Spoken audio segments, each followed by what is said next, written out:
Buenas tardes, les damos la bienvenida a esta conferencia del mes de noviembre. A continuación, el presidente de la Academia Nacional de Ciencias les presentará el tema y a los conferencistas de hoy. Saludos cordiales a todas las personas que nos acompañan. La Academia Nacional de Ciencias, Costa Rica, les da la más cordial bienvenida a la conferencia de hoy. Le agradecemos al doctor José Mauro Vargas y al licenciado Sergio Cambronero haber aceptado nuestra invitación para impartirla.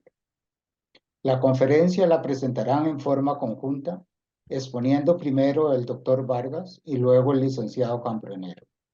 En este orden, tengo el gusto de introducirlos ante ustedes.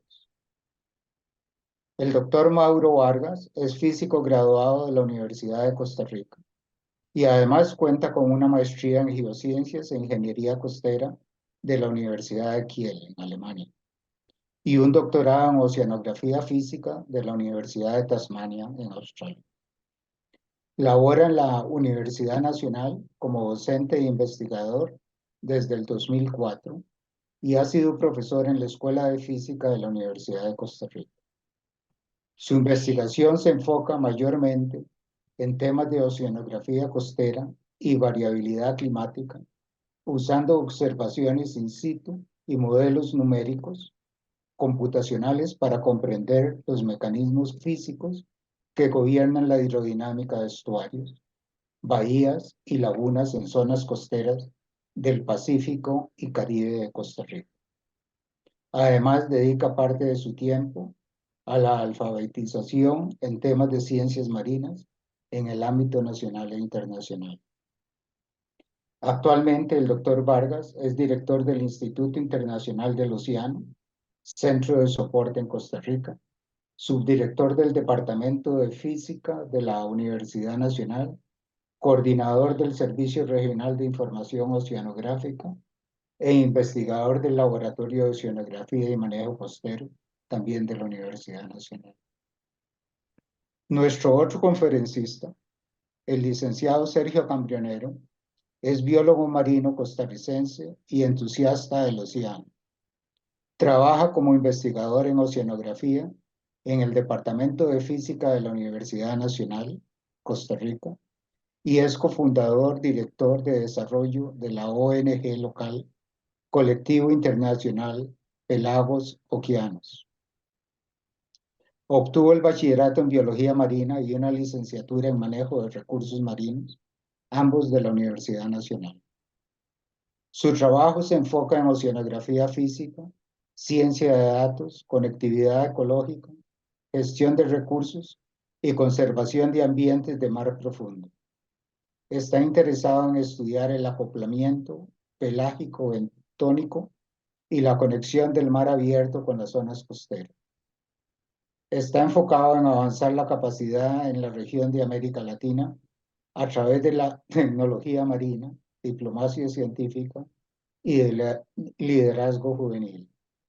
Es delegado científico del Deep Ocean Stewardship Initiative y miembro becario del programa Ocean Voices de la Universidad de Edimburgo Nippon Foundation, lo cual le ha brindado experiencia en el ámbito de la gestión del océano profundo y el nexo entre la ciencia y la toma de decisiones. Es un gusto tener con nosotros a ambos conferencistas, a quienes les solicitamos, por favor, iniciar su presentación. Muchísimas gracias, don Walter, por la introducción. Muy buenas tardes a todos y todas. Sean bienvenidos. Hoy vamos a hablar un poquito sobre los avances en el conocimiento de oceanografía física, sobre todo el Pacífico Este tropical, y de observaciones que han sido colectadas en cruceros oceanográficos en los últimos años, cruceros oceanográficos internacionales donde Costa Rica ha tenido la oportunidad de participar, y pues hoy le vamos a presentar una generalidad del Pacífico Este tropical de mi parte, un poquito de los conceptos generales, y el colega Sergio Cambronero les va a hablar un poco más de los resultados preliminares de estas observaciones colectadas en los cruceros oceanográficos que han participado en los últimos años. Sergio, yo no sé si quería usted mencionar algo de esta eh, figurita que pusimos ahí, que Sergio fue quien participó en estos cruceros. Sergio, adelante. Está silenciado.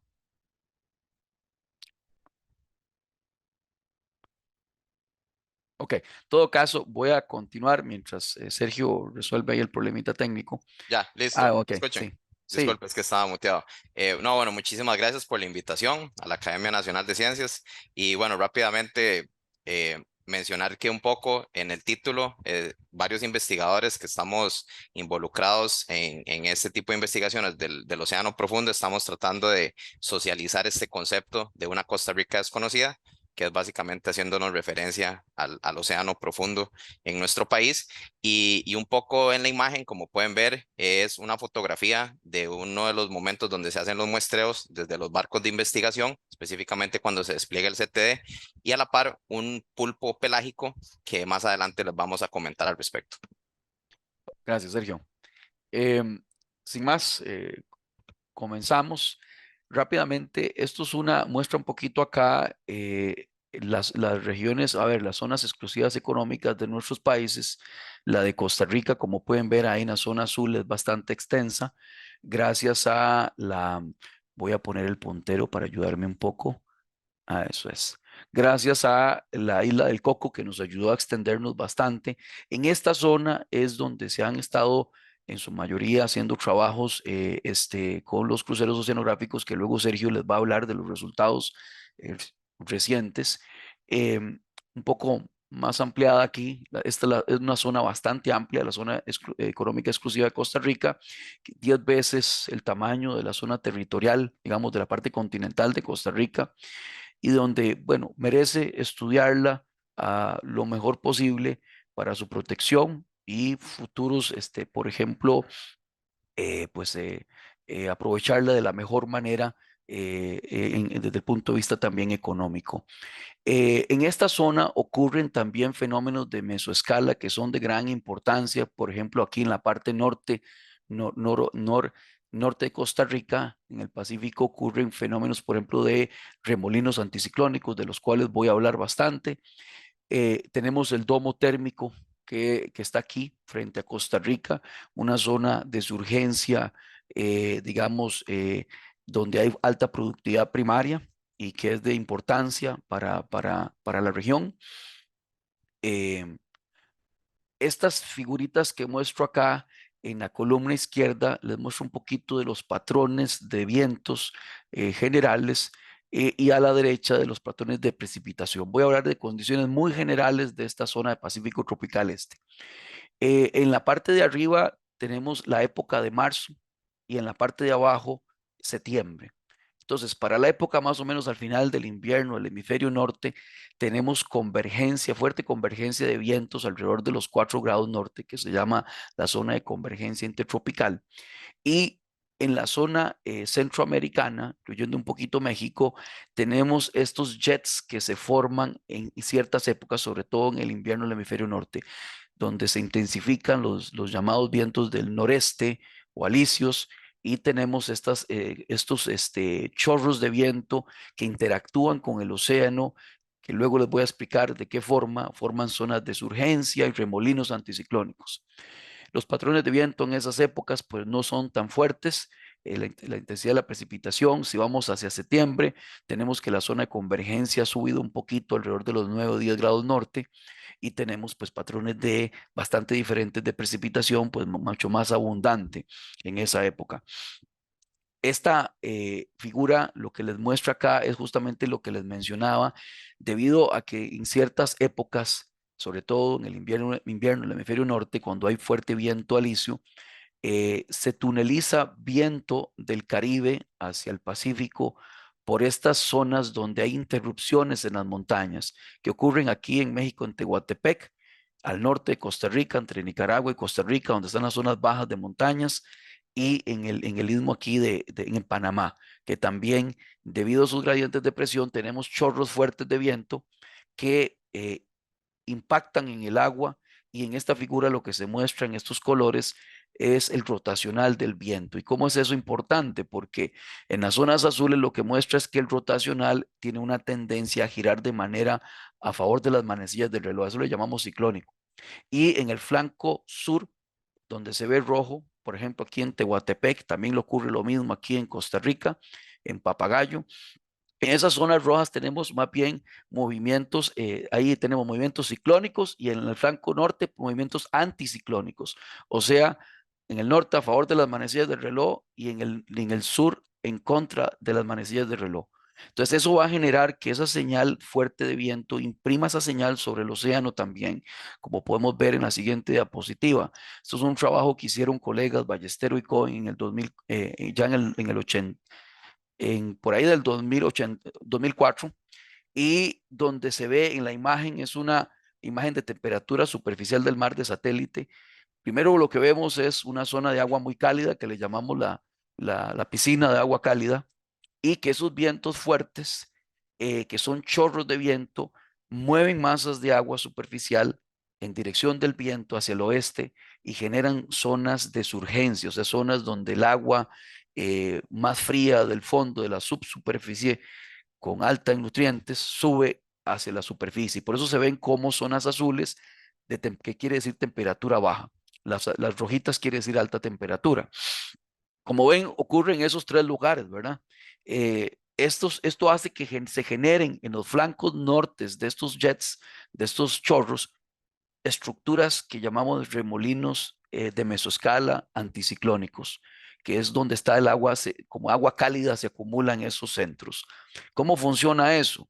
Básicamente, en el lado derecho, aquí como pueden ver, tenemos un remolino anticiclónico, un rotacional anticiclónico, y lo que hace es que en superficie es agua convergente en un centro. Se converge agua en el centro, agua cálida, se ve calientita en las imágenes de satélite como temperatura, y digamos, en elevación del mar se vería como abultamientos, como pueden ver aquí en la imagen de abajo, como un abultamiento en la superficie del mar.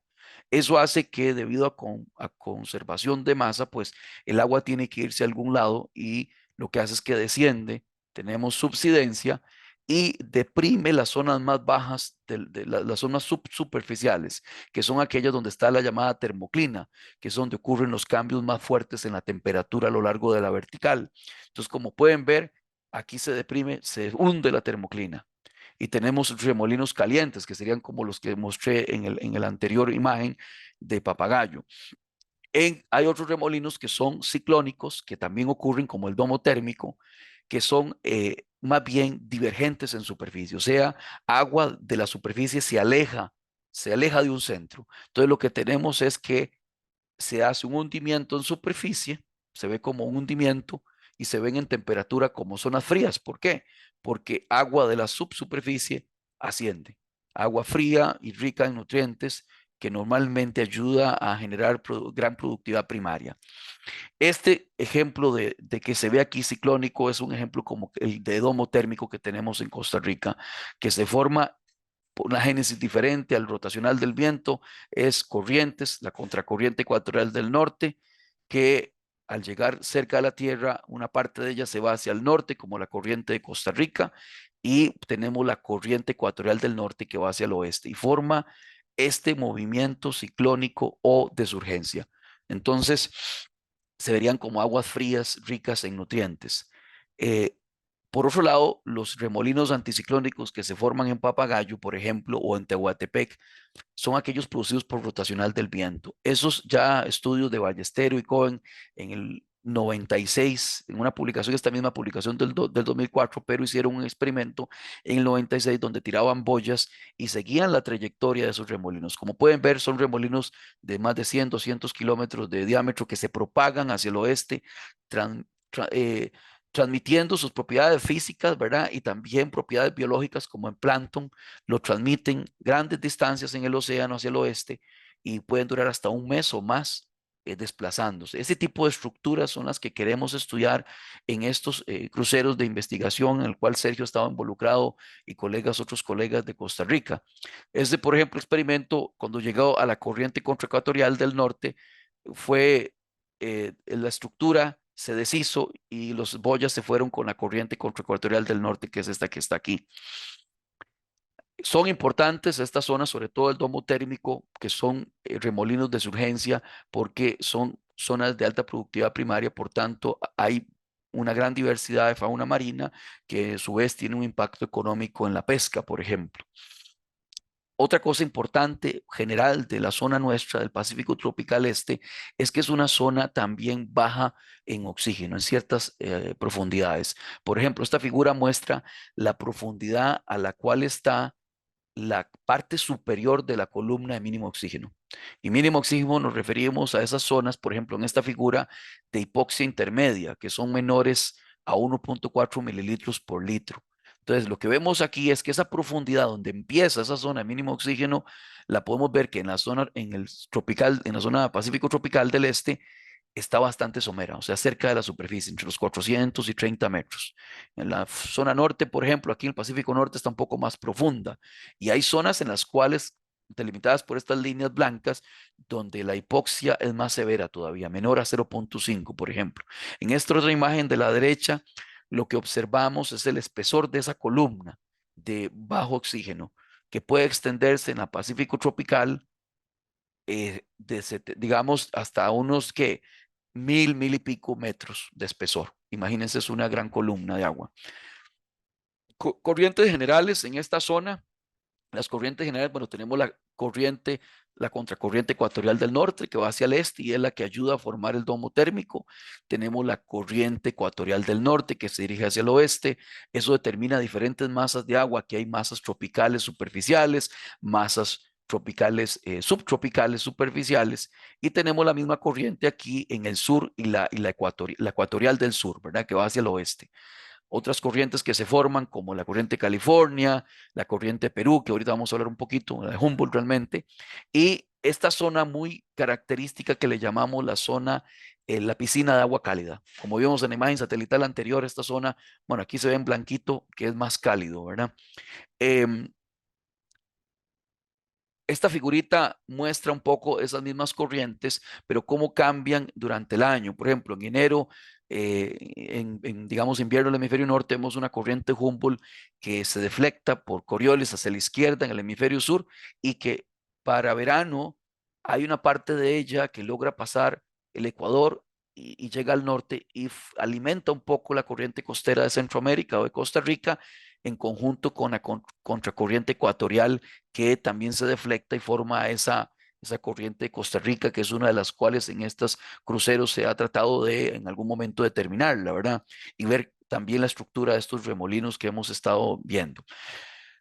Con lo de mínimo oxígeno, estas figuritas lo que muestra es estas zonas amarillas que son las zonas de mínimo oxígeno, o sea, de bajas concentraciones de oxígeno.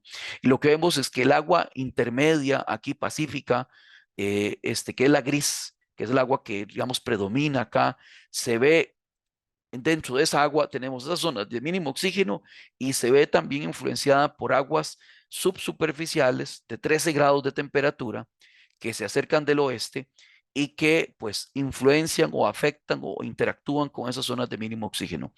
También los remolinos que se producen cerca de la costa y se propagan hacia el oeste, que son estas manchas como que parece que tienen propiedades todavía las aguas intermedias, estas grises, pues interactúan con la zona de mínimo oxígeno también. Esos remolinos tienen una estructura vertical que luego Sergio les va a mostrar un poco en algunos resultados que ya tiene. Y bueno, en esta zona mesopelágica, que es donde penetra la luz, más o menos entre los 200 a 1000 metros, hay también una variedad de fauna marina que en su momento, debido a la productividad primaria alta ahí, pues va a llegar a producir materia orgánica que va a hundirse hacia el fondo y va también a alimentar el proceso de consumo debido a los microbios, el alto consumo de oxígeno y por tanto alimentar o retroalimentar la zona de mínimo oxígeno. Finalmente aquí en esta parte, en esta animación, lo que quiero mostrar es la zona de mínimo oxígeno en rosado. que vean que es una estructura vertical más allá de los 700 metros y que en esta zona también tenemos las zonas de surgencia, donde hay alta productividad primaria, que es esta zona donde hay crecimiento de plancton, esta zona verde. Ahí va a haber alto consumo digamos, de organismos, y a su vez eso va a generar materia orgánica que baja, y tenemos también una retroalimentación debido al alto consumo de oxígeno de la zona mínima de oxígeno. Esa zona mínima de oxígeno también se ve ventilada por corrientes subsuperficiales que vienen más de las zonas subtropicales, y como les decía, interactúan con estos remolinos anticiclónicos que se están propagando hacia el oeste y que tienen su propia huella y que propagan sus propias propiedades físicas y también biológicas. Aquí le doy el pase a Sergio para que él continúe en esta parte. Vamos a poner, creo que esto es un videíto, me parece. Voy a ponerme, vamos a ver con la pucha, sí, puntero. A quitar esto. Ok. Sergio, adelante.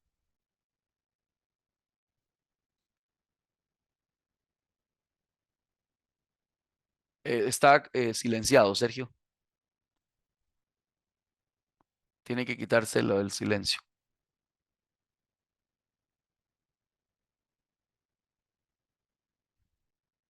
No le funciona lo de silenciar. Tal vez si la colega lo puede quitar el silencio, por favor. Vamos a ver si lo puedo decir. No, yo no lo puedo Listo. silenciar. Y Ya, ahora dale, sí. gracias.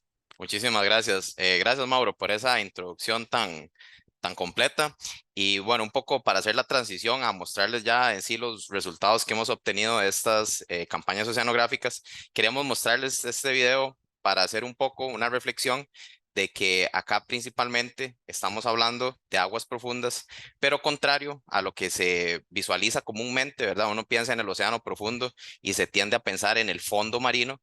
Sin embargo, nosotros aquí queremos ser pues bastante enfáticos de que no solamente cuando hablamos de aguas profundas se habla del fondo marino, sino también de esa columna de agua, ¿verdad? Que es una tridimensionalidad que ya mostró Mauro, que es bastante compleja, y en donde, por ejemplo, viven este tipo de animales como este pulpo pelágico del género Yapetela, que de hecho está estrechamente relacionado con la zona de mínimo oxígeno.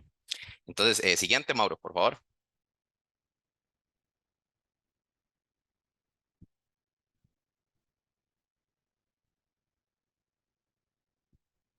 Entonces, Mauro, ahí si quiere le va dando siguiente porque son unas animaciones. Entonces, les voy a mostrar algunos resultados de estas principales expediciones. En este caso son tres.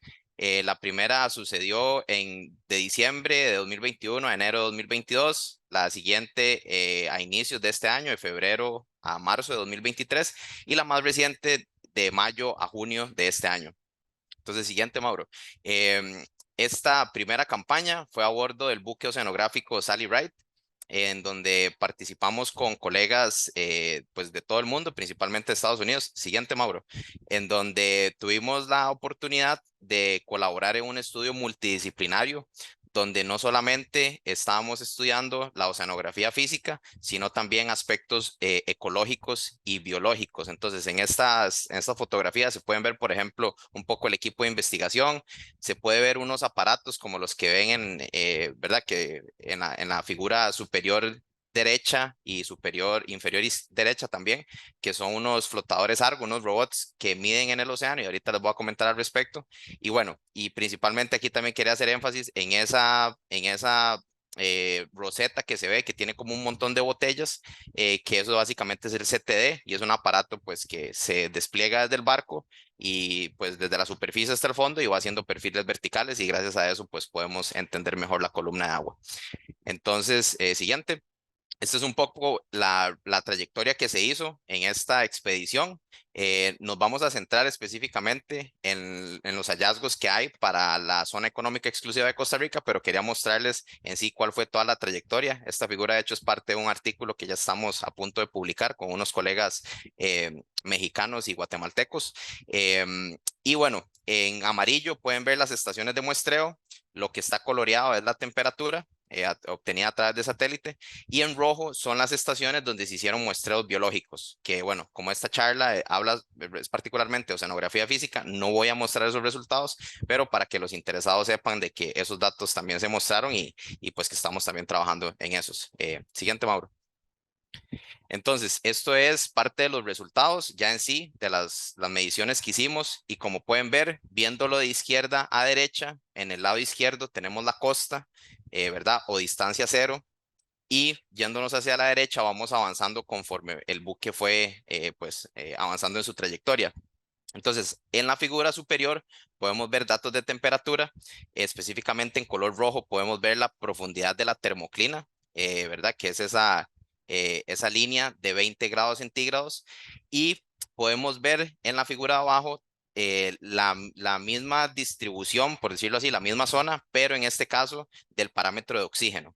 Entonces, básicamente, con esta figura mostramos uno de los primeros hallazgos de estas investigaciones, que básicamente es que vimos cómo varía la zona de mínimo oxígeno a nivel latitudinal en toda esta región, pudiendo encontrar que a la altura de Costa Rica tenemos una zona de mínimo oxígeno que tiene un núcleo anóxico mucho más estrecho que en regiones más al norte, y que como pueden ver, ¿verdad? Que está señalado en los recuadros negros, el que dice CRD es el domo térmico de Costa Rica, donde ven que entonces en la figura de arriba la línea roja está un poco más hacia la superficie, eso quiere decir la surgencia que ya explicó Mauro, y en la figura abajo pueden ver de que justo en esa misma zona pues coincide con que este núcleo anóxico, que son los colores que son como más pálidos, son un poco más estrechos, más delgaditos que en el resto de la figura. Y en las otras recuadros en color negro que dice ACE, son remolinos anticiclónicos, que como bien dijo Mauro, son remolinos que lo que hacen son deprimir las isoclinas, y en este caso podemos ver que deprime no solamente, digamos, o influye en la distribución de la temperatura, sino también en la distribución de oxígeno un poquito. Y como pueden ver, en el caso del primer remolino anticiclónico, llega hasta aproximadamente 100 metros, y el del segundo, que es a la altura de Tehuantepec, llega a influir al menos en la temperatura hasta unos 150 metros. Siguiente, Mauro. Esto es un poco más específico a lo que vimos en la zona económica exclusiva de Costa Rica, ¿verdad? Y en esas estaciones que se mostraron, y estos son figuras tanto de altimetría, o sea, obtenidas de datos de satélite, como de datos del correntímetro, que son aparatos que van midiendo constantemente que están pegados en el casco del barco. Entonces, viendo las imágenes de satélite, pudimos ver de que justo mientras nosotros estábamos haciendo las mediciones, había una circulación de tipo ciclónica, y eso lo pudimos comprobar con los datos también que estábamos midiendo desde el barco con los correntímetros. Entonces, como pueden ver, las flechas principalmente apuntan, las del lado derecho, apuntan hacia arriba, ¿verdad? Entonces, principalmente vimos una circulación predominante de sur-norte. Siguiente, Mauro. Asimismo, en este mismo transecto, ¿verdad? Que me gustaría que en la figura que se ve como un mapa, que vean específicamente dónde es que es como hacia el frente de Punta Arenas, fue que empezamos a hacer los muestreos. Se ve de que efectivamente la zona de mínimo oxígeno en Costa Rica está a profundidades donde la literatura lo reporta, pero sin embargo no coincide exactamente con lo que se reporta para la región. Entonces fue parte de lo que vimos, así como también que pudimos detectar en las últimas estaciones ya la influencia del área del domo térmico. Y en la figura que se ve abajo, que es como una curva, eso es una figura que se usa típicamente en oceanografía para identificar masas de agua. Y bueno, en esta diapositiva en particular no voy a entrar en detalle, pero ya después lo voy a hablar un poco con más detalle. Siguiente, Mauro. Esto es el mismo transecto, pero específicamente en los primeros 200 metros de profundidad para ver con más detalle. Y entonces podemos ver varias cosas. Pudimos ver de que el domo se detectó a partir de una distancia de 150 kilómetros desde la costa aproximadamente, que lo podemos ver en la figura de temperatura, la figura superior derecha, en donde pues se puede apreciar claramente ese efecto de domo, que justamente por eso es que recibe el nombre de domo térmico, por esa forma las isoclinas de temperatura. Y en la figura de la izquierda podemos ver también de que efectivamente se detectó mayor productividad primaria o mayor concentración de clorofila asociado al domo térmico que con la costa, lo cual coincide con lo que está reportado en la literatura. Sin embargo, son observaciones pues que realmente nunca se habían hecho con tanto detalle, por decirlo así, en el país, y en este caso pues para un año en particular, ¿verdad? Que eso es importante de notar.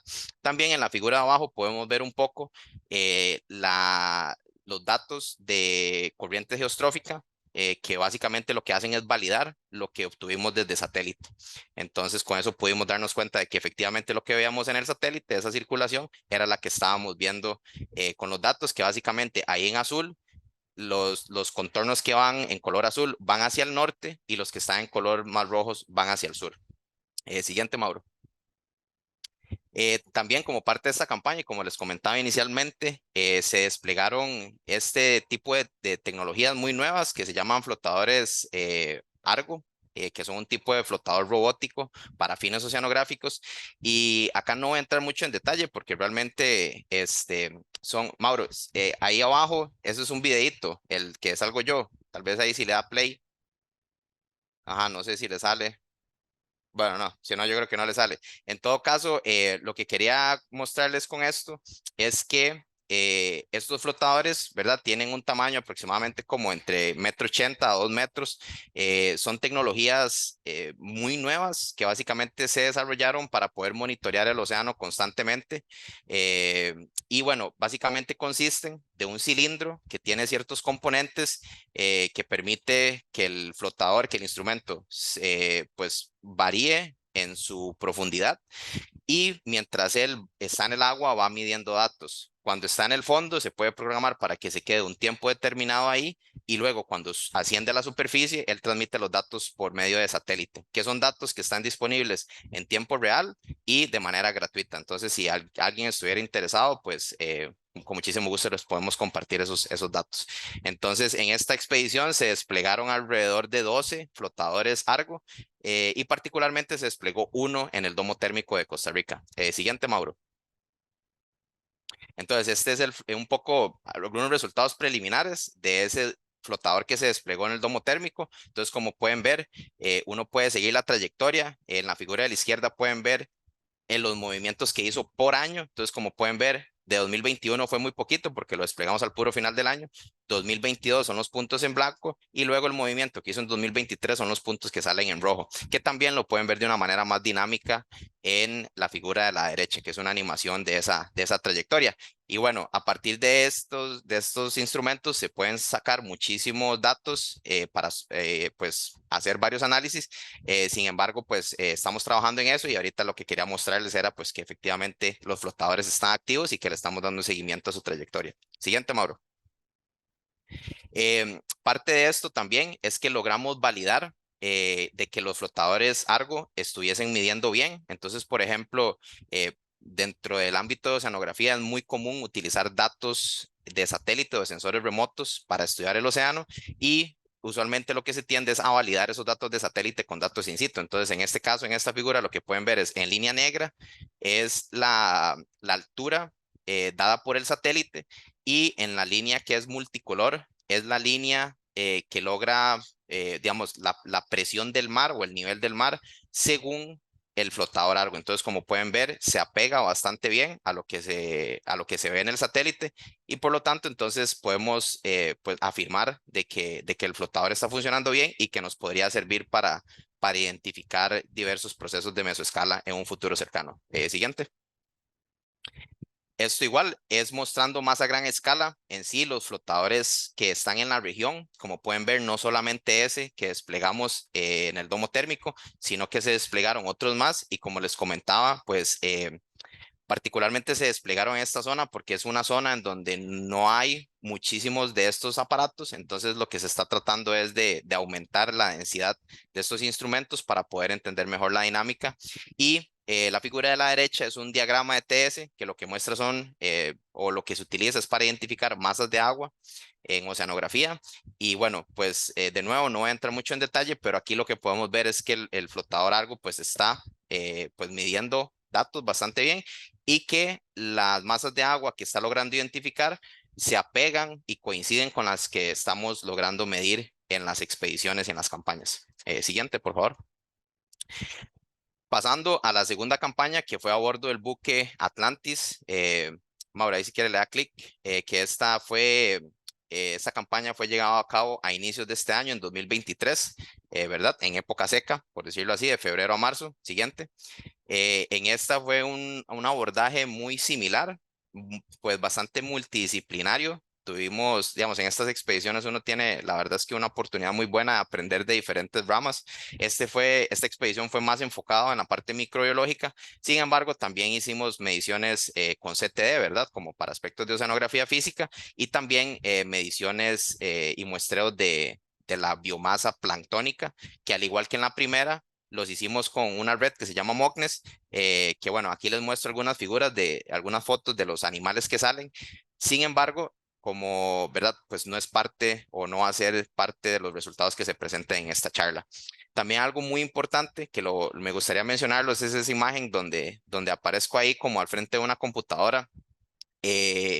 En esta campaña logramos hacer, por decirlo así, como un hito, marcar un hito pues en la historia reciente de la oceanografía, porque pudimos hacer un perfil vertical en uno de los puntos más profundos del país, que es en la fosa mesoamericana. Entonces, como pueden ver, llegamos a casi 5.000 metros de profundidad.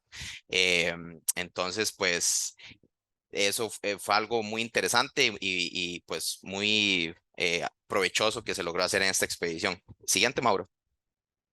Entonces, esto es parte de los muestreos que se hicieron. Entonces, como pueden ver, para esta expedición en particular, se hicieron unos muestreos en Costa Rica, que son estos que les muestro, y luego se hicieron otros en México. Esos, pues realmente no se los voy a mostrar. Y algo importante es que se establecieron estas estaciones de muestreo con el fin de atravesar la pluma del afloramiento de papagayo, que como lo pueden ver es una pluma que se logra identificar con datos de color del océano. O sea, eso que ven a la derecha en color amarillo y rojo son altas productividades primarias, o sea, concentraciones altas de fitoplancton, pues que se propagan hacia mar adentro. Y entonces un poco la intención de esta expedición fue atravesar esa pluma a ver pues verdad, qué parámetros se podían encontrar en la vertical.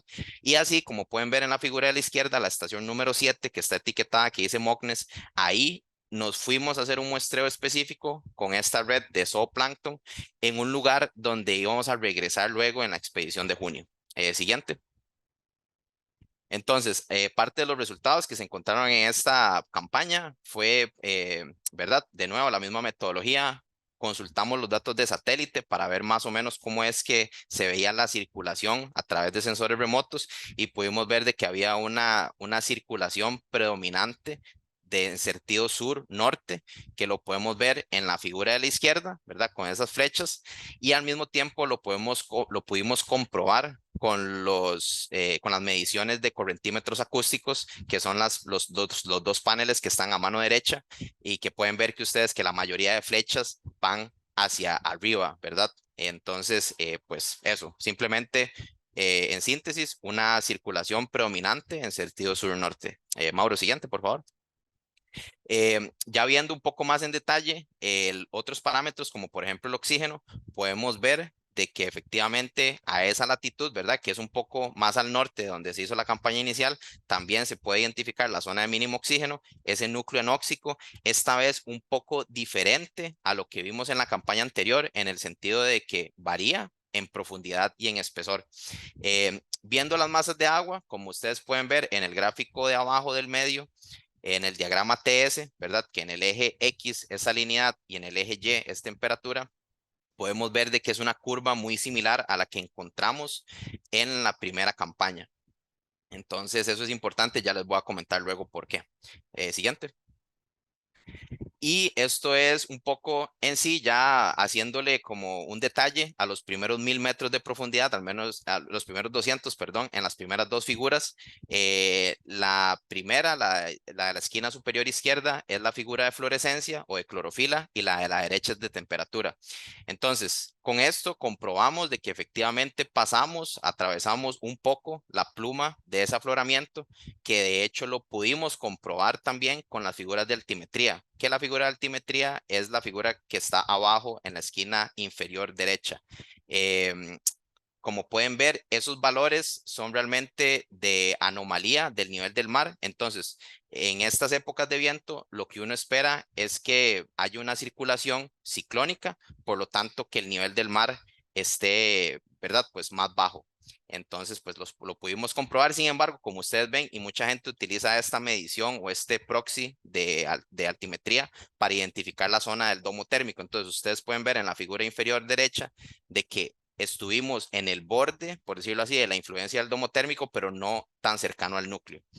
Y como pueden ver en las figuras de arriba, pues se pudo validar de que efectivamente salimos de la costa donde había una mayor productividad, en este caso dado por el afloramiento costero, y que luego moviéndonos más hacia mar adentro, pues esa productividad bajaba, lo cual nos confirma de que no atravesamos en sí el núcleo del domo térmico. Y lo cual también se valida con la figura de la derecha, que es de temperatura conservativa. En este caso, como pueden ver, es muy diferente a la figura que presentamos de la campaña inicial, donde se veía que las líneas de temperatura subían mucho a la superficie. Siguiente, Mauro, por favor. Y aquí voy a entrar brevemente en lo que es el tema de masas de agua. Como les comentaba, esto es importante desde un punto de vista oceanográfico, identificar cuáles masas de agua están en la región. Entonces, aquí tenemos diferentes figuras que nos muestran una figura de un paper o un artículo que muestra en sí una recopilación de las diferentes masas de agua en esta zona, y encima pueden ver el perfil o la curva de la expedición de esta del Atlantis. Entonces, como pueden ver, se apega mucho a lo que se esperaría de esta región, que son los puntos rojos. Y bueno, pues justamente parte de lo que identificamos en esta campaña y en la anterior, que lo pueden ver en la figura de la derecha, es que se logró identificar lo que se le llama la masa de agua de 13 grados, que se veía en las figuras que hablaba Mauro, y es parte de los hallazgos principales de estas expediciones, ya que se dice que esta masa de 13 grados es de las masas de agua más importantes en términos de la ventilación de la zona de mínimo oxígeno. Siguiente, Mauro, por favor. Y bueno, esto es un poco a manera breve. Yo sé que no es parte del tema de esta charla, pero comentarles de que mucho del trabajo que se ha hecho, y bueno, pues yo también soy biólogo, pues fue muestreando los organismos que viven en la columna de agua, y como pueden ver, pues son animales que tienen pues formas y pues ciertas adaptaciones morfológicas muy peculiares. Y bueno, pues me parecía bonito ahí mostrarlas como para ilustrar un poco la importancia también de por qué tenemos que entender estas regiones y esta columna de agua. Siguiente, Mauro. Finalmente, comentarles un poco que yo sé que era parte del interés inicial de esta charla, la última expedición que hicimos al Dorado, la que se llamó Octopus Odyssey. Entonces, siguiente, Mauro. Yo sé que ya ustedes, bueno, la Academia Nacional de Ciencias tuvo una charla de don Jorge Cortés y María Sandoval, aspectos biológicos y geológicos, entonces no voy a entrar mucho en detalle, voy a especificar o a entrar en detalle en la parte de oceanografía física. Parte, a modo de resumen, de esta expedición fue visitar con este barco que tiene este sumergible, que es un robot que se puede controlar desde el barco, y pues explorar el fondo marino. Siguiente, Mauro. Parte de los objetivos de esta expedición, a grosso modo, era estudiar estas zonas, que son unos montes submarinos dispersos que están en la zona norte del Pacífico, en donde se ve que hay actividad y pues un comportamiento hidrotermal en el fondo marino. Entonces, alrededor de estos flujos de agua caliente que salen de la corteza marina, en investigaciones anteriores se habían identificado estas agregaciones de pulpos, y pues parte del objetivo de esta investigación o de esta expedición era ir a recopilar más datos sobre estos comportamientos de los pulpos y de la hidrogeología. Siguiente. Entonces, esto es un poco el área de estudio. Como pueden ver, inicialmente diría que a nivel de resultados, pues parte de lo que pudimos hacer fue una batimetría muy exhaustiva y detallada, no solamente del Monte Dorado y Tengo Set, que son como eran los principales, sino también de otros montes que pueden ver ahí en la figura. ahí como para que se ubiquen, ¿verdad? Espacialmente. Siguiente, Mauro, por favor. Y parte de eso, pues, por ejemplo, se pueden obtener este tipo de figuras, ¿verdad? Este tipo de detalle a nivel de 3D. De hecho, que yo aquí tengo una impresión en 3D del Monte Dorado, que fue donde justamente se encontraron los pulpos. Y como pueden ver, en proporción con el otro monte submarino, Tengo Set, pues es un monte bastante pequeño, pero que sin embargo ambos son muy importantes, porque de hecho en el monte Tengo Set también encontramos un sitio de crianza de rayas. Pero bueno, y ambos están separados por aproximadamente 15 kilómetros de distancia. Siguiente. Entonces, cuando visitamos ahora, pues encontramos lo que esperábamos, los pulpos, y eso pues se llevó a cabo toda una investigación, todo un montón de muestreos, que con muchísimo gusto, si alguien tiene dudas al respecto, se los puedo responder. Pero siguiente, como eso no es parte del enfoque de esta charla, comentarles un poco qué era lo que nosotros andábamos viendo y lo que hemos procesado preliminarmente. Mauro, siguiente, por favor. Dentro de toda esta dinámica, nosotros lo que queríamos entender era qué es lo que pasa en la columna de agua, ¿verdad? Entonces, parte de lo que queríamos ver era, por ejemplo, qué relación había con el domo térmico, qué relación había con los remolinos, qué tanto había relación con la zona de mínimo oxígeno, y para entender un poco lo que se le llama el acoplamiento pelágico-bentónico, que es esa relación entre la superficie y el fondo. Siguiente, Mauro. Y entonces esto es parte preliminar de esos resultados. Podemos ver de que esta figura muestra pues las masas de agua, que como ustedes pueden ver difiere mucho a las curvas que se habían obtenido en las otras figuras. Entonces en este caso pudimos identificar masas de agua ecuatoriales, específicamente esta masa de agua que se le llama Equatorial Surface Water. Entonces esto muy probablemente tiene que ver por la época del año, ¿verdad? Esta campaña se hizo en estación de transición o lluviosa, y en donde puede ser que haya una influencia más fuerte del Ecuador. Siguiente, Mauro. Y algo de lo más interesante que logramos identificar fue una circulación anticiclónica, que realmente fue pues un golpe de suerte, que lo muestro en estas figuras. ¿Por qué? Porque es interesante esto, porque a esta altura o en esta región lo que está reportado es que hay una circulación ciclónica normalmente, que es el domo térmico. Sin embargo, mientras estuvimos en el área de estudio, pudimos ver de que había una circulación anticiclónica, que lo pueden ver en la figura de la esquina inferior izquierda. Ahí básicamente lo que pueden ver es cómo se invierte las líneas, ¿verdad? Que al principio van hacia arriba y luego van hacia abajo. Entonces eso quiere decir que pasamos por el centro del remolino. Siguiente, Mauro. Y básicamente esto lo comprobamos con diferentes aparatos. Y bueno, esto realmente son dos datos del mismo fenómeno, por decirlo así, de la misma observación, a diferentes profundidades, que lo hicimos para validar. Entonces, de nuevo, y también con estos podemos validar también cuál es la profundidad a la que influye estos remolinos anticiclónicos, ¿verdad? Entonces, aproximadamente unos 150 metros de profundidad. Siguiente. Esto nos dejó bastante interesados. Y siguiente, Mauro.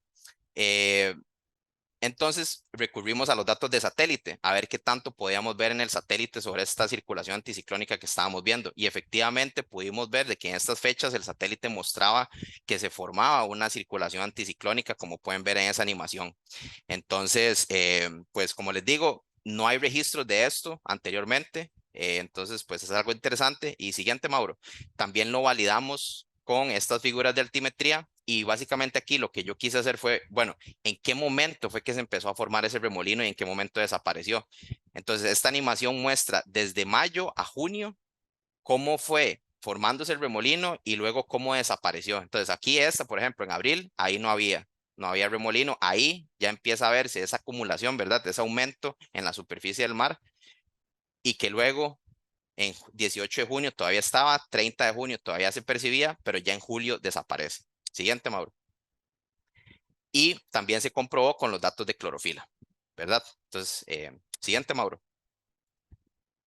Finalmente, para cerrar, parte de los enfoques principales era la zona de mínimo oxígeno. Entonces, Mauro, si quiere ahí le da clic un toque. Parte de lo que hicimos en esta zona, o en esta expedición, que fue muy diferente a lo que se hizo en las otras campañas, es que nos quedamos en una misma región durante un tiempo prolongado. Las otras expediciones fueron más de hacer transectos. Entonces, básicamente lo que pudimos obtener fue como una serie de tiempo en donde entre esos corchetes, vamos a seguir estudiando a detalle cuál fue la influencia de esa circulación anticiclónica en esta zona. Y como pueden ver, pues tenemos datos de la columna de agua desde 0 hasta 3.000 metros de profundidad, lo cual también nos da muchísimo más datos para trabajar. Siguiente. Y bueno, una posible explicación a esto que todavía no sabemos es que muy probablemente sean lo que se le llaman olas de inestabilidad tropical y que básicamente pues hay artículos que las reportan en latitudes y en zonas diferentes y bueno, de momento esta es la hipótesis que manejamos, no obstante pues tenemos que validarlo con muchos más análisis. Siguiente, Mauro. Y bueno, próximos pasos, ya para cerrar, tenemos, bueno, vamos a seguir o estamos trabajando en el análisis de más sensores remotos, tanto de altimetría, color del océano y viento, seguir trabajando con los datos de los campos de velocidades, de los correntímetros acústicos. También vamos a trabajar con el análisis de las migraciones verticales, que fue algo que no mostramos en esta presentación, pero que tenemos esos datos y básicamente es para entender esta migración que se da cada noche y bueno, cada día y cada noche, entender de cuánto es la magnitud que estamos hablando y esto pues traducirlo en términos de carbono. Y bueno, pues también parte de lo que queremos hacer es seguir desplegando flotadores Argo en el área de estudio. Y Mauro, siguiente. Con esto pues cierro la presentación. Tal vez en esto, Mauro, no, siguiente. No voy a pasar mucho detalle. Junto con unos colegas de Francia, que de hecho participamos en la primera expedición, bueno, inscribimos un proyecto y hemos hecho ciertos análisis para ver la factibilidad de desplegar más flotadores Argos en la zona del domo térmico. Siguiente, Mauro. Entonces, ¿por qué es importante estos flotadores Argo? Bueno, como ustedes ya vieron, nos dan datos sin nosotros tener que estar ahí, ¿verdad? De supervisión humana, pero también nos permiten resolver procesos de mesoescala. Como pueden ver ustedes en ese gráfico, la elipse de color gris atraviesa muchísimos de las otras elipses que básicamente son procesos que tienen la capacidad de resolver. Siguiente, Mauro. Y entonces estamos proponiendo este proyecto que se llama ArgoDome, una colaboración de varias organizaciones que son las que ven ahí en pantalla. Y bueno, pues de hecho que preliminarmente vamos a estar desplegando algunos flotadores el próximo año en colaboración pues con estos colegas franceses. Y bueno, pues si alguien estuviera interesado de esta iniciativa, con mucho gusto podemos hacer el vínculo. Siguiente, Mauro. Al fin y al cabo, esto lo que queremos es entender mejor los flujos de transporte a nivel vertical y la bomba biológica de carbono, ¿verdad? Pues en este contexto de cambio climático hay muchísimo interés de entender qué influencia tienen los procesos oceanográficos en el carbono, en los presupuestos de carbono. Entonces es una de las aplicaciones que queremos darle. Siguiente. Y bueno, es un poco las referencias y con esto, pues, siguiente, Mauro, agradecerle a todas las personas involucradas, no los voy a enumerar, pero bueno, ahí están en la pantalla, realmente es un esfuerzo de muchísimas instituciones, muchísimas personas, y bueno, pues agradecerle a la Academia Nacional de Ciencias por el espacio para presentar estos resultados.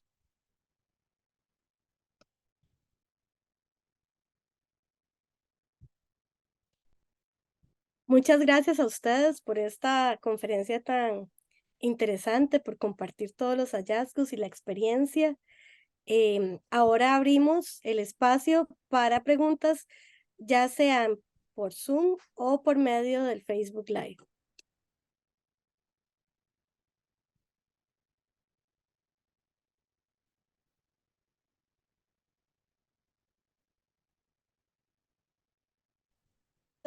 ¿Puede hablar, don Rolando? Sí, hola, ¿Cómo muchísimas está? gracias. Hola, ¿qué tal, Dayana? Muchísimas gracias, pues interesantísima conferencia. Quería preguntar, porque no me queda claro el tema del área de hipoxia.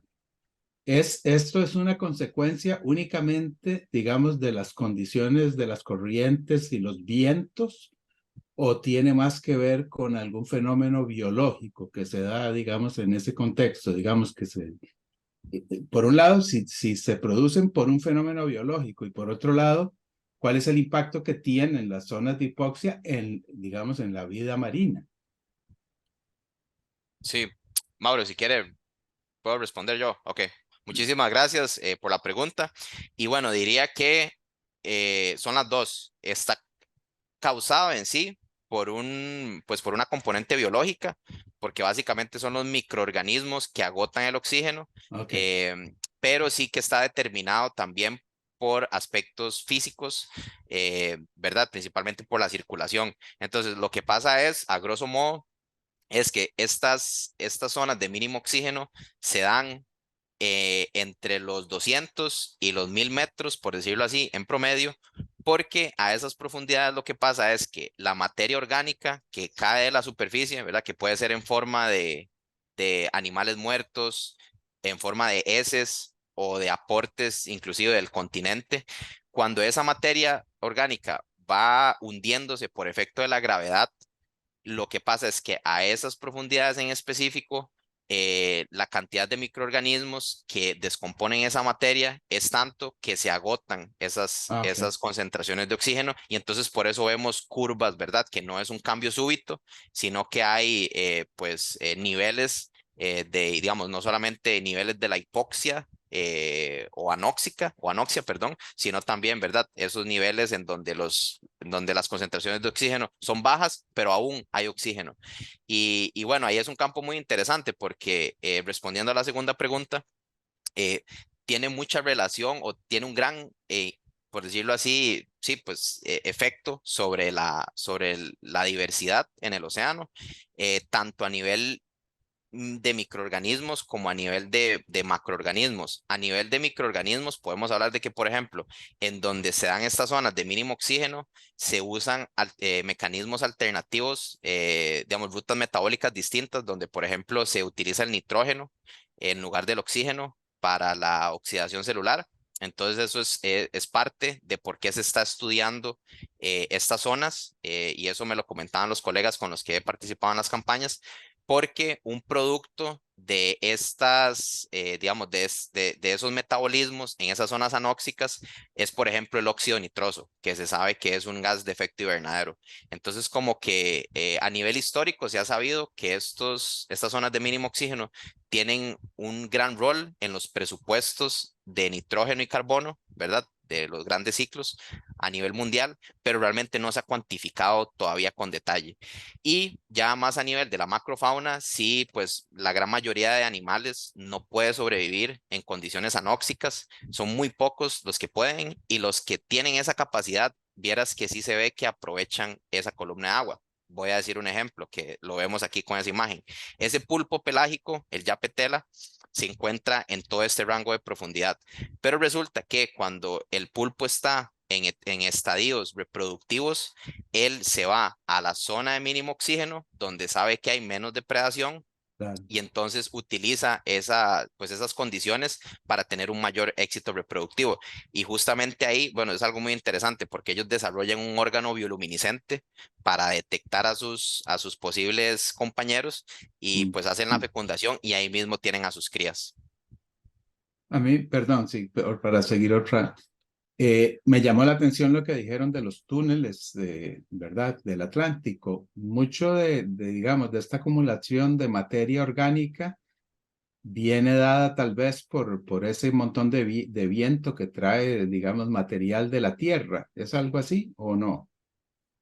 Y otra pregunta para no hacer más es digamos, si esto se considera de alguna manera problemático o un síntoma, digamos, potencialmente problemático, y cómo está evolucionando. Si eso está, digamos, esas zonas son marcadores de una tendencia, por ejemplo, potencialmente peligrosa o algo así. Digamos, esas zonas de falta de oxígeno, o son algo nada más normal que se da por la física, digamos. Ok. Mauro, tal vez usted si quiere puede responder la segunda y yo respondo la primera y yo respondo la segunda. Si le parece.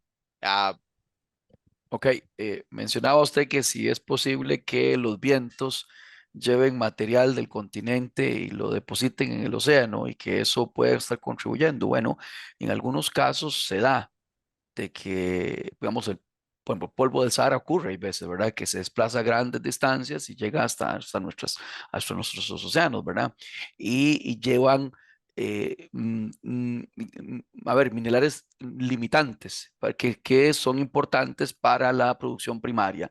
Entonces sí que en ese sentido puede ser que en algunos casos, no creo que aquí en Papagayo se esté dando tanto, pero en estas zonas, pero puede ser que viento sí transporte, por ejemplo, polvo con algún mineral limitante, fósforo, por ejemplo, o algún otro, que es necesario para la productividad primaria. No sé si ahí contesté un poco la pregunta. ¿Y la otra cuál era? La otra, si quieres, yo la respondo, Mauro. Ok. Que, bueno, y gracias de nuevo por la pregunta. Si esto se considera una problemática o no, pues actualmente, perdón, problemática como tal en sí no se considera porque realmente son zonas que ocurren de manera natural. Sin embargo, pues lo que se está viendo sí como una posible amenaza, una posible problemática, es que estas zonas de mínimo oxígeno pueden expandirse en función de, por ejemplo, la temperatura del océano. Entonces, lo que se habla es que, ¿verdad? Pues con los posibles efectos a largo plazo del cambio climático, pues que la dinámica en sí y la profundidad de estas zonas de mínimo oxígeno vaya a variar, queriendo decir de que pudiesen estrechar el hábitat de las especies en la superficie, por ejemplo. Entonces, eso, muchos de los estudios que Simplemente se que se están puede haciendo. cambiar. Ujú. Perdón. Sí, no, tal vez lo que quería agregar es eso. Entonces, que parte de lo que se está haciendo es, para poder entender cuál podrían ser esas proyecciones a futuro, pues claramente tiene que haber una línea base y eso es lo que se está haciendo ahorita. Establecer esa línea base porque realmente es un tema que es relativamente nuevo. Sí se ha estudiado durante muchos años, pero a escala mundial.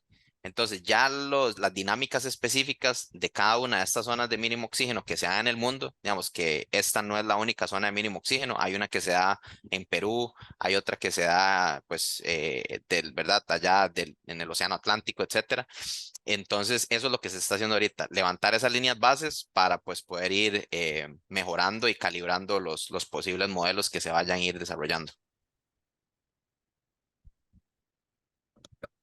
Gracias. Tenemos un comentario de Luca Lombroso desde Italia. Dice, gracias por la interesante conferencia. Saludos desde Italia. Él es del Meteorológico Observatorio Geofísico de la Universidad Moderna y Reggio Emilia. Voy a darle a continuación la palabra a don Pedro León, que también tiene una pregunta. Adelante, don Pedro. ¿Me oyen? Sí. Gracias por la presentación. Obviamente, para los que no somos de ese campo, todo es nuevo y sobre todo esto que está bien fresco, ¿verdad? Eh, le- la pregunta tiene que ver con el domo y el hecho de que se ha hablado mucho de que el domo es un recurso costarricense que no hemos protegido, que lo explotan otras flotas pesqueras y tal. Yo quisiera saber la opinión de ustedes sobre esto. Ok, muchas gracias. Mauro, no sé si usted quiere iniciar y yo lo complemento. Don Pedro, ¿usted se refiere a que si lo estamos protegiendo como debe ser o a dónde va orientada su pregunta? De si otras, ¿me puede por favor detallar un poquito? Eh, Básicamente, se supone que el domo tiene una gran productividad y hay una Ajá, y ahí es un recurso pesquero. Eh, Costa Rica no compite con las grandes flotas, ¿verdad? Que pueden venir. definitivamente no. ¿Verdad? Entonces, un poco es ese, y tampoco las vigila, no le sacamos un solo impuesto. No. Eh, para no hablar de la parte biológica, de que si tenemos una idea de qué tan sostenible es la pesca que se hace. Como se sabe, para poder decir si la pesca de atún o lo que sea es sostenible, hay que tener una idea de cuáles son las poblaciones. Sergio es biólogo también, ¿verdad? Entonces sabe que uno tiene stocks de poblaciones que se pueden, como ha ocurrido en unas pesquerías, que si no se cuidan, se pueden agotar, ¿verdad? Entonces, eh, en fin, es una duda sobre este tema del domo. ¿Qué Mm. tanto estamos protegiéndolo? Claro, sabemos que el domo, además, el otro problema es que no es fijo, ¿verdad? Es un domo que se mueve. Entonces, Y estacional también. exactamente, exactamente. No Sí, sé si me explico, es una duda así muy general. a ver, tal vez de la parte pesquería no le pueda decir mucho porque no es mi área, pero de lo que sí puedo hablar un poquito, a ver, es de que es difícil para Costa Rica protegerlo. Esa es la verdad, porque es un área muy grande, muy vasta. No tenemos las embarcaciones para ir allí. Estas embarcaciones que ha mostrado Sergio, estos buques, son buques internacionales financiados también por instituciones internacionales que lamentablemente Costa Rica por sí solo no podría hacerlo. Por eso es la oportunidad, digamos, única, básicamente, cuando vienen estos cruceros, de que costarricenses participen, que creo que es fundamental, porque por nuestra cuenta es imposible. Lamentablemente, la Guardia Costera no tiene el alcance para poder llegar y proteger toda esa área, son muchos kilómetros cuadrados, ¿verdad? Ya casi que a nivel costero ya es difícil, ahora imagínense ir hasta esas distancias, y yo creo que si debo decir que si lo estamos protegiendo, la verdad es una pregunta un poco cajonera, ¿verdad? Porque no tenemos la capacidad realmente. La capacidad logística y de embarcaciones no la tenemos. Ahora, el punto de vista pesquero, ¿qué tan vulnerable está? Si los stocks están llegando a cierto límite, eso no lo puedo responder. No estoy seguro que si hay algún estado actual de cómo está la situación. No sé, Sergio, si usted sabrá algo. Pero en Sí, pesquerías, sí, tal vez algo que agregue un poquito ahí, porque en pesquerías eso es muy dinámico también, ¿verdad? Entonces, y Costa Rica creo que no está explotando ni un poquito, o sea, no, a gran escala no lo está explotando como podría hacerlo, ¿verdad? Y también porque nuestros barcos pesqueros no pueden llegar tan lejos también. Sergio. sí, muchas Gracias, Mauro. gracias. Muchas Sí. gracias. Sí, muchas gracias, Mauro. Y don Pedro, ahí pues complementando un poco lo que dice Mauro, creo que es un tema, ¿verdad? Pues con muchas capas de complejidad y es Claro. bastante vasto. Tal vez diría que en términos de pesquerías, ¿verdad? Yo no soy experto en eso, soy biólogo y he leído varias cosas que sí hay estudios de los stocks pesqueros, al menos de atún aleta amarilla, digamos, como que están en esta zona de alrededor del domo térmico y se tiene como que todavía está bajo los rendimientos sostenibles. Eso del lado, ¿verdad? Como un insumo, así pues muy como por encimita respecto a la parte de los stocks. Ahora, ¿qué tanto? Que eso es otro tema, ¿verdad? ¿Qué tanto se está protegiendo? ¿Qué tanto está aprovechando las flotas pesqueras nacionales? Pues realmente sí, yo pienso que eso es un tema pues que se escapa de mi área de expertise. Sin embargo, lo que le puedo comentar es que tal vez hay dos dimensiones. Uno, que es como el aprovechamiento que se da a partir de flotas pesqueras, que sí se sabe de que Costa Rica sea como a través de flotas pesqueras nacionales o imponiéndole un canon a las flotas pesqueras internacionales, sí algo que se sabe es que Costa Rica pudiese aprovechar muchísimo mejor este recurso que ya pues se ha estado explotando durante muchísimos años. Esto implica, digamos, en términos para la flotilla nacional, pues mejorar los artes de pesca, pues todo un proceso de capacitaciones y de conversión de artes pesqueros, pero bueno, tal vez no entraría mucho en detalle en eso. La otra dimensión es en la parte de protección. Y ahí lo que sí le puedo comentar, lo que se está trabajando ahorita es, como ustedes ya bien lo dijeron, como es pues una característica oceanográfica que no es un sitio, ¿verdad? Que está fijo.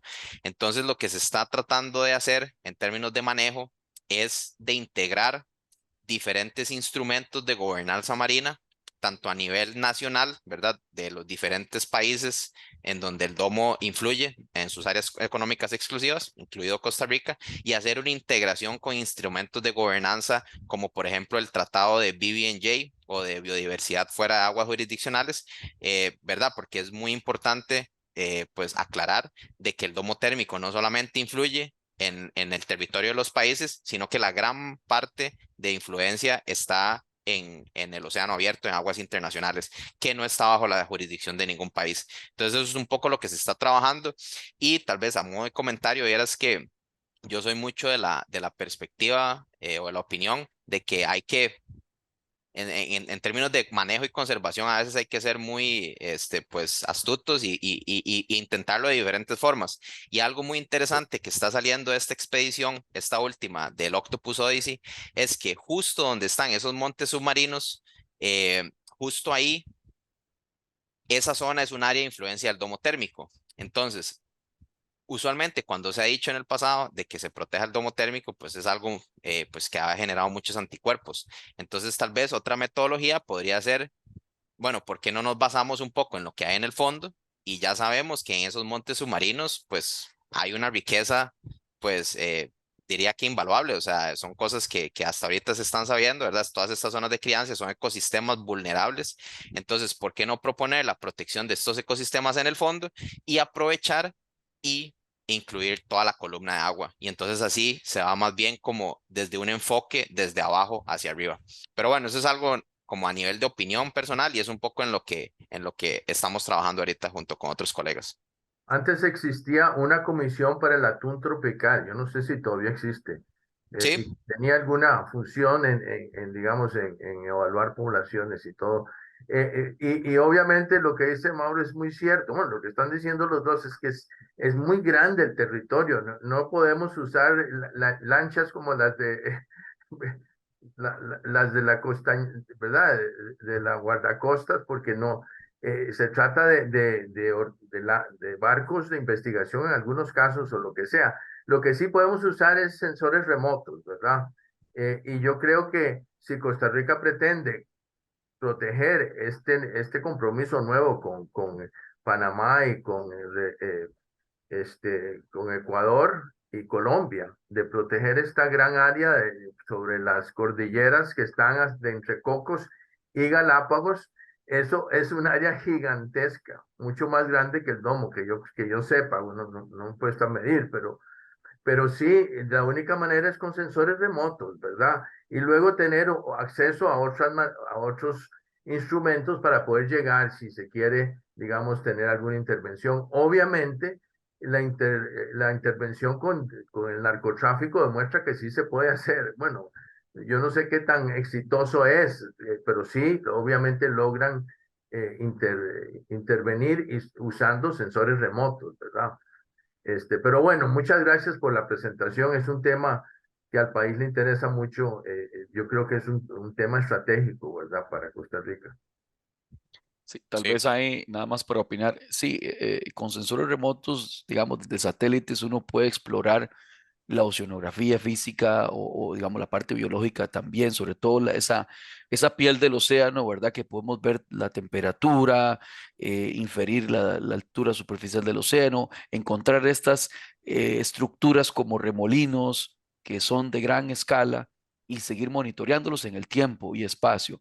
Pero monitorear, digamos, físicamente si hay un buque pesquero de otro país, ahí es un poco más complicado, ¿verdad? Se requiere de satélites un poco más, mucho más de alta resolución, ¿verdad? Que normalmente pues no están tan disponibles, ¿verdad? Para la ciencia. Pero Pues, sí, tendría que verse más a fondo eso. Nada más sí, quería claro, comentar ahí. obviamente es complejo, muy complejo. sí. Muchas gracias, Dayana. Voy a tomar el atrevimiento. Veo una pregunta que de hecho conecta mucho con lo que acaba de decir don Pedro, entonces voy a aprovechar y hacer como una respuesta ahí doble. Eh, en ese sentido, para complementar lo que decían, ¿verdad? Hacer el uso de sensores remotos es vital y en este caso justamente es que por eso estamos llevando ahorita a cabo esta iniciativa con los flotadores Argo, que son, pues, ¿verdad? Funcionan en un principio muy similar. O sea, son instrumentos o tecnologías que uno puede dejar desatendidas y que van a estar monitoreando constantemente datos de calidad, en este caso in situ, que eso ofrece una ventaja frente a los datos de satélite. Y al fin y al cabo, pues ambas tecnologías se complementan. Entonces, por eso es que ahorita, de hecho, estamos con esta idea y que, como le digo, surgió gracias a esa primera campaña que conversé con unos franceses y yo les decía, bueno, ¿por qué no tiramos más aquí en el domo térmico? Y bueno, al final una idea se convirtió en una propuesta y ya por dicha, pues estamos haciendo ahí la cooperación. Y viendo la pregunta Susanne Gross que si los Argos son reciclables, o sea, si toman datos durante cierto tiempo y luego se dirigen para volver a sacarlos del mar y volver a utilizarlos. Entonces, un poco para explicar eso, es que sí, los flotadores Argo se pueden recuperar y darles mantenimiento y luego volverlos a enviar a mar abierto. La tecnología en sí ha ido mejorando muchísimo, entonces los flotadores que se fabrican hoy en día duran mucho más que los flotadores que se fabricaban antes. Y un poco la idea de estos que se van a desplegar ahorita como parte de este proyecto Argo Dome es justamente desplegarlos en el domo térmico, porque hemos visto a partir de los análisis que hemos hecho con los colegas franceses que hay un alto tiempo de residencia de los flotadores en esta zona, justo por esa misma circulación. Entonces, ¿qué quiere decir? De que al cabo de 2 años, por ejemplo, este flotador que yo les mostraba el ejemplo, se ha mantenido en esta misma zona, no se ha desplazado mucho. Entonces, en términos logísticos, a nosotros se nos facilitaría muchísimo más ir al domo térmico a recoger un flotador y darle mantenimiento, ¿verdad? Que tener que ir a Hawái, por ejemplo. ¿Qué ha pasado? Por ejemplo, en esa primera campaña venían unos colegas franceses que habían desplegado un flotador en San Diego, en Estados Unidos, y se les había metido en el Golfo de California, ahí en el territorio mexicano.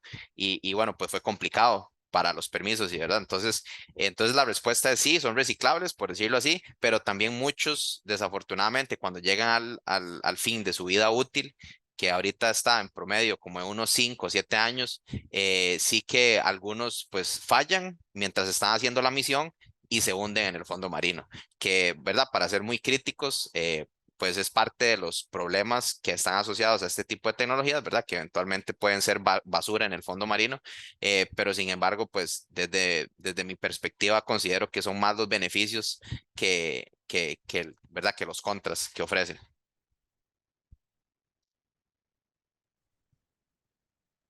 Muchas gracias, Sergio, por esta respuesta. Bueno, y tenemos otra pregunta o es un comentario de Juan Salazar, que dice: los primeros estudios alrededor del domo fueron financiados por empresas atuneras. Sí, efectivamente. Sí, yo creo que es como un comentario.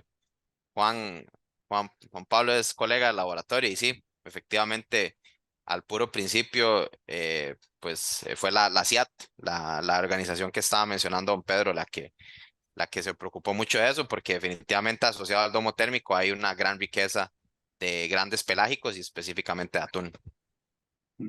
Sí, y después también agrega que el domo se mueve, pero cubre varios países de la región. También Ah, sí,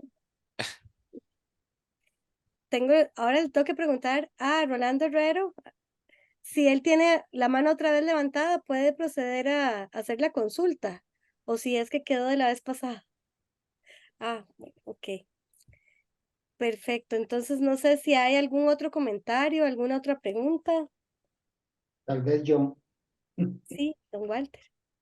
este, estuvo muy, bueno, me parece muy bien esta de Juan Salazar que dice que el domo se mueve y que cubre a varios países en algunos. Eso no se ha enfatizado mucho y es así. Incluso me acuerdo de participar en algunos cruceros oceanográficos hace mucho tiempo que decían que el domo térmico que se llama, a veces le dicen domo Costa Rica, si realmente es un nombre apropiado. Ok, pero entonces hay que tener eso en cuenta que también con su movimiento cubre una área que no es solo exclusiva de Costa Rica. Hay una gráfica que se pasó rápido que era de altimetría, una curva que estaba ahí de altimetría con otra de los satélites y que dijeron que estaba muy bien. A mí me pareció que no estaba tan bien. No sé cuál era, pero ¿Recuerda cuál fue? sí, eran dos curvas, una que estaba arriba del satélite y una abajo inferior. Eran un gráfico, sí, hay que, más atrás, Mauro, más atrás, más, pero si no, no más. importa. A mí me pareció que la parte de la derecha no coincidía tan bien como ustedes dijeron.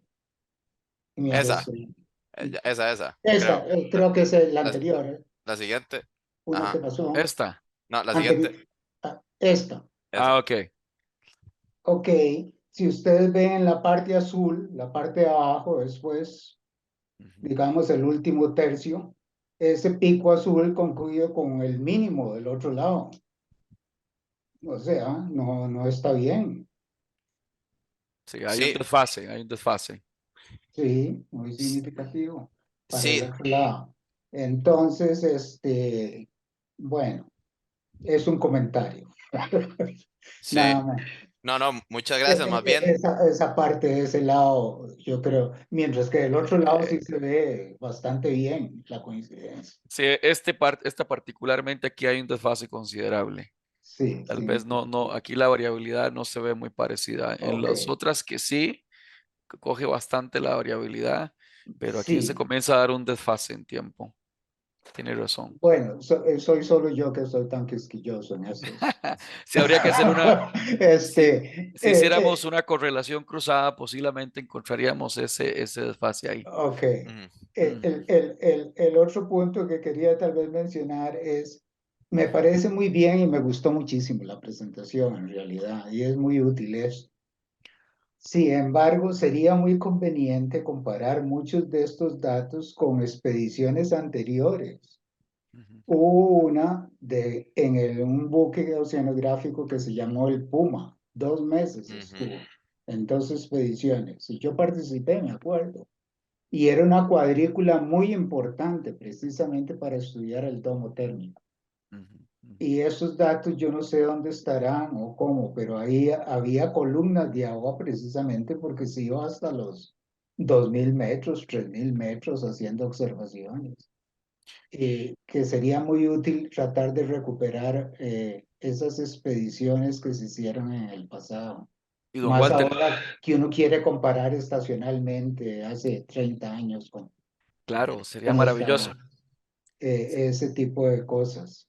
Sería, sería valioso, diría yo. Sería magnífico, de hecho, comparar cómo Y ha también me cambiado. acuerdo ahora, escuchándolos, me acuerdo cuando la UNA empezaba los remolinos. Quirós era uno Sí, de sus tópicos favoritos con un norteamericano estudiando eso, usando imágenes satelitales precisamente.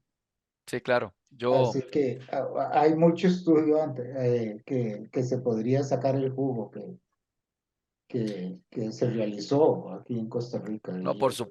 por supuesto, el mismo Daniel Ballestero continuó con esas Sí, investigaciones de exactamente. Quirós, Enrique Cohen, y luego vine yo también y trabajé con esos datos satelitales de hace muchos años, con una antena que teníamos aquí en laboratorio que bajaba información de satélites polares en su momento, hace 19, 20 años, una cosa así.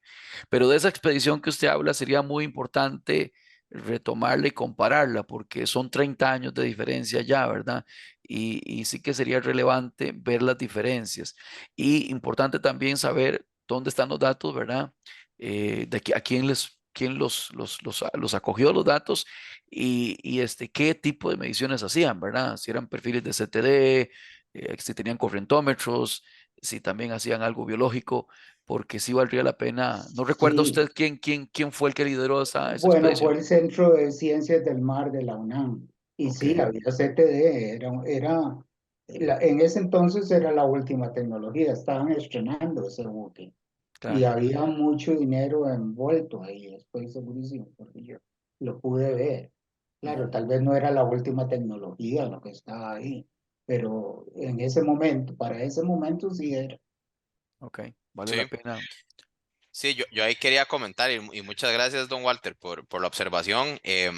Yo de hecho creo que la vez pasada, si no me equivoco, fue Bernal Pacheco de Incopesca que me comentó que él participó, creo, en una de esas campañas en el Puma y me compartió los datos biológicos, o bueno, al menos como un informe, no los datos en sí. Entonces sí, definitivamente, pues secundo el comentario de que está importante explorar y comparar todos los datos disponibles. Y bueno, pues ojalá, voy a apuntarlo por aquí y pues ojalá logremos llegar a los datos porque yo sí creo que sería muy valioso. Mm, gracias. No sé si hay Ok, algún otro comentario. muchas gracias.